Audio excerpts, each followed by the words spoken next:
Hello everyone, I'm Jonathan Little. I'm here today with another episode of Weekly Poker Hand. We are still at this final table at Stone's Gambling Hall playing a bounty tournament. The actual bounty size is incredibly irrelevant because once you make a deep run in a tournament, assuming the bounty started off as 1/5 of the buy-in, it just doesn't matter. Now sometimes the bounty will be half of a buy-in, in which case it should be accounted for, but for the most part, you're going to find that after the first few levels, the bounty doesn't matter all that much. I understand it is nice to get those bounties and put them in your pocket and go cash out, but usually at this point in the tournament, your goal is to win. So here we have a final table where the average stack is something like 15 big blinds. We are playing very shallow. And a lot of people think that there is not much play at this point, or you really can't do anything besides just look at your cards and go all in. But that is far from true. There's a lot of edge to be had if you play this stage of the tournament better than your opponents. Because even if you have a tiny edge, that edge is worth a lot of chips. I mean, for all we know, at this point, a starting stack, not sure what it was, but big blind is 12,000 chips. So a starting stack could very easily be something like 40,000 chips. So, 12,000 is a fourth of a starting stack. Or a third of a starting stack. If we started the tournament, if it was a $100 tournament, a big blind is worth $33. So if you're winning more than, something like 5 big blinds per hour, that's $150 an hour you're making at this stage in the tournament, which is quite a lot. Anyway, action folds around to Tommy and the hijack with a 215,000 chip stack. Hopefully they'll show us the blinds. 16,000 big blinds. Sorry about that. He only has about 15 big blinds, and he elects to limp. This is an easy all-in, because when you limp, what's going to happen is your opponents are now going to get to call with plenty of hands that have equity against your fives. Like right here, notice if you just go all in with your pocket fives, RC and the cutoff seat has to fold his king-jack. But now he's able to see a flop. I mean, he may even shove on you, which is what I would do here, assuming I thought Tommy was limping a decently wide range. I would just go all in with the king-jack, because then, again, Tommy's going to be in a bad spot. But RC does elect to just call. Fred on the button with ace-7 offsuit. Maybe also an all-in.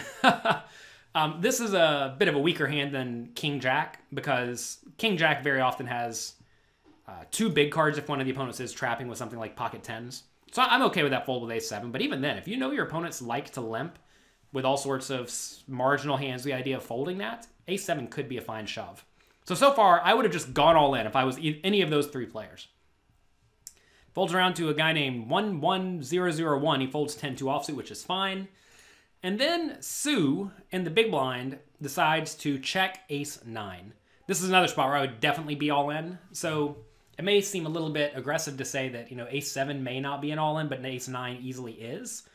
And that's because you have 2 fewer players left two fewer players to worry about than the button did when you're in the big blind, right? Because now you don't have to worry about the small blind and big blind waking up with a hand, which will happen some portion of the time, especially when you're only playing 15 big blinds deep. That's a situation where if someone wakes up with ace-jack, they're just calling your all in, right? So it's not like they're only calling with the top 10% of hands. I'm reading about this tournament over here. So it actually is a relatively big bounty. A $70 buy-in plus 100 bounty plus 30 rake. So the bounty was big, but like I said, even then, we're deep in the tournament, so getting that extra $100 doesn't matter so much when a payout jump may be a few $100s. All right. If I was Sue, I would have been all in. All right, let's see the flop. All these players would have won the pot if they just open shoved, but none of them wanted it that bad. Flop comes ace-9-4. Great for Sue. Sue checks. I think that's perfectly fine. This is a spot where, well, in a single raise pot, you can definitely count on one of the players, the preflop raiser or the other player, to bet. In a limp pot, that's not going to happen quite as often, because in a limp pot, no one really feels like they have the initiative. They don't think I can bet and pick up this pot or anything like that. Very often, they're going to just kind of be a little bit passive. That said, Tommy fires out 50K. He bets the size of the pot. It's not what I expected. If you are going to bet in Tommy's shoes, you very often want to bet small, because when you bet big, what happens is that forces your opponents to have a hand like a 9 or an ace to continue, and they're just not going to fold a 9 or an ace. So when they call you, you're drawing to 2 outs. And when they fold, it very often means you just had the best hand when they had a hand like King Jack, like we saw the King Jack immediately fold. So it's rather difficult to analyze these spots because I don't know Tommy's limping strategy, and it's hard to even predict it. But if Tommy is limping with only marginal aces and worse, or hands like, King 9 or something like that, what's going to end up happening is when he bets big and gets called, he's going to be drawing nearly dead. And that is not what you want at all. You want to be in good shape whenever you bet and get called. So this is a spot where maybe it makes sense to bet big with a hand like Jack 10 of diamonds or Jack 8 of diamonds. That would make a lot of sense because then you're behind at the moment, obviously, no matter what. And you can get your opponents to fold out stuff like King Jack. But I don't think it makes much sense with a hand like pocket 5s. So in this scenario, he does bet. And let's see what Sue does. Interestingly enough, I think, given the shallow stacks, I think Sue should probably just call. Because whenever Sue raises, what's going to happen? Well, Tommy's only going to continue with an ace and better, right? Obviously now, Sue's probably thinking, why would Tommy blast it unless they had an ace? So there certainly is some merit in that. But if Tommy does have an ace, Sue's going to be able to stack Tommy by the river pretty much no matter what, right? Like imagine Tommy does have ace 5. Maybe it goes check, check on the turn, but pot's going to be 165K or 156K, and Tommy has 165 behind, so then he can just jam the river and get called. Sue does raise, though, and I get the idea of why you would raise because it's just so obvious, at least in my mind, that Tommy has a good hand. But when Tommy doesn't have a good hand, Tommy's going to get off the hook, you're not going to get paid, and that's very, very bad. You always want to be getting paid in this spot when you flop the nuts. And this is the nuts. You're not worried about getting outdrawn here. And because stacks are so shallow, notice, again, Tommy only has 165 left. You don't need to raise to get the money in. There's only one bet left, one pot size bet. And in this scenario, you need to be very confident and or very happy to just let your opponents keep blasting. So I'm trying to think in a spot where I would want to raise with 2 pair. Say instead the flop was ace 10-9 with 2 spades.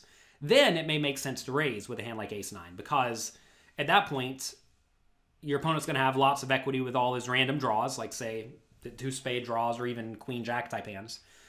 And if your opponent does have an ace, they're obviously still just never folding. So that's a situation where it may make sense to raise. But when the board is incredibly dry, and ace 9-4 is about as dry as it can be, you just don't need to raise.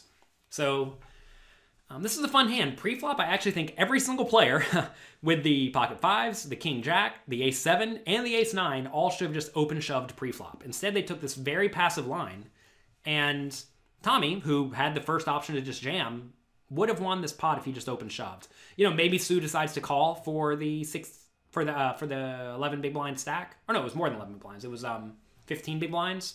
Probably not. If Sue did call with ace 9, they were flipping, so it's not like that's the end of the world. And it certainly didn't work out for Tommy this time because he limped pre-flop and then bet and ended up losing 4 big blinds in a spot where, in reality, he should have just won the 2.5 big blind pot. And for Sue, it's always tough to figure out if Sue did check call the flop, would Tommy ever continue betting the turn? A lot of people, if Sue reluctantly calls, people in Tommy's shoes will feel obligated to make another big bet because they think, okay, my opponent probably doesn't have an ace because they would have raised me. Therefore, they have worse than an ace. And if they have worse than an ace, I can bluff them.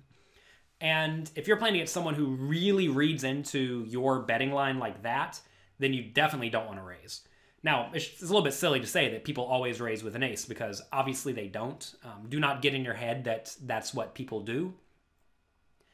However, a lot of people do think that way, and often the players who are limping with their 5s because they don't want to get outdrawn, because they don't want to shove and get called, and also they don't want to get all their money without a good hand. Those people often are thinking in that manner. So it's a weird hand. This is not something you see at higher stakes games. People often come to me and say, people don't play like you show them playing in my games. They do a lot of things like this, and they say, how can you beat players who limp with their 5s instead of raising? Well, the answer is you just run them over, and they let you realize equity.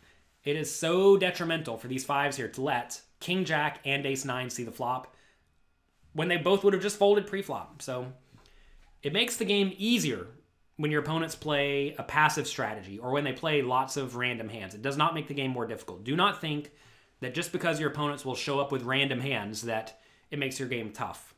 Sure, it's going to be more difficult to read them, but they have so much junk in their range to the point that it doesn't matter. So that's going to be it for today for Weekly Poker Hand. Thanks again for being here. If you have any questions or comments, please let me know on Twitter at Jonathan Little. Also, follow me on Instagram. I've been posting lots and lots of fun content there. You can follow me at jcardshark, JCARDSHARK. We just reached 10,000 followers there, so that was fun. And we always do giveaways, bonuses, etc., etc., etc. So make sure you're following me so that you get access to all of that. Thanks again. Good luck in your games, and I'll talk to you next week.